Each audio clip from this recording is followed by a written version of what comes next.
Mais j'ai une question qui me titille. En fait, le début de Super Groom, c'était ce que tu avais dessiné pour le futur 56, non?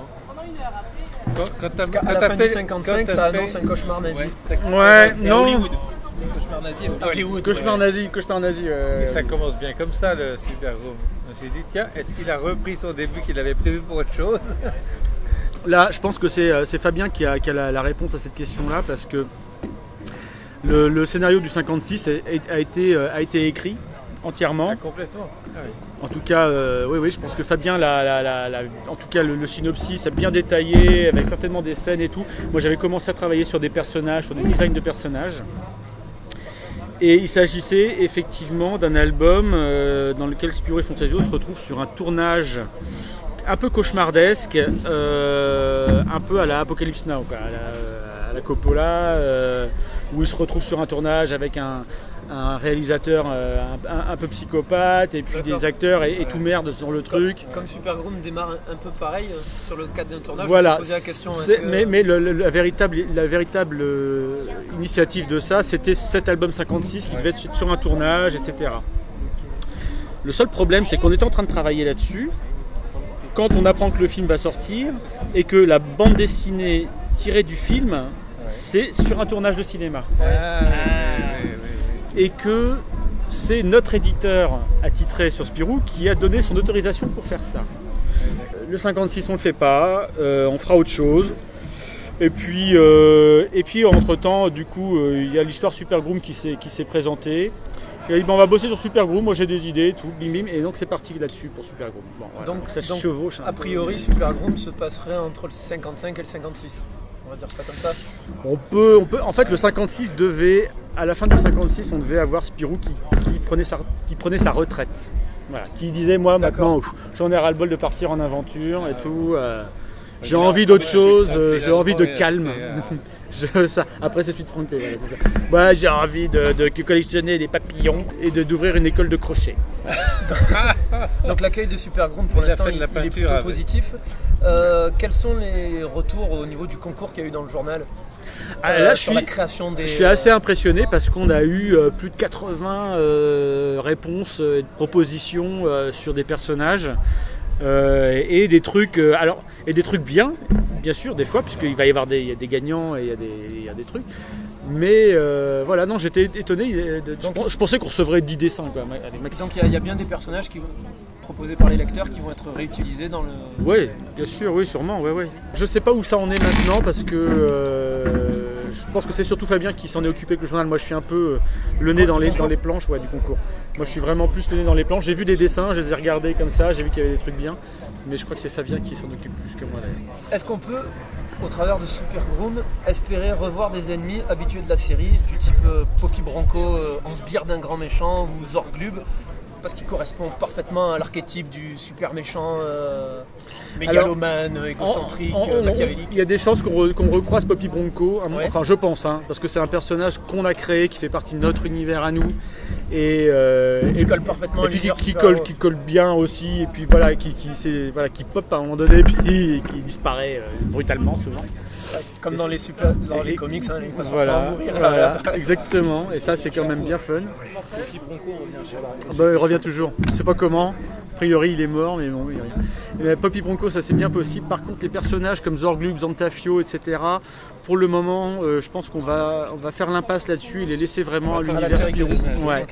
Parce que justement, avec Super Groom, l'idée c'est de marquer une séparation avec la série classique, aussi bien dans le dessin que dans les couleurs, que dans l'univers, la narration. Même si on va garder le comte de Champignac, le château, etc., qui va être un peu la Batcave de Super Groom, d'une certaine manière. Fantastique le Mirifique, ouais. C'était juste le temps d'un gag. Justement, j'y pensais récemment parce que c'est vrai qu'on n'a pas donné suite à Fantastique le Mirifique pour le moment.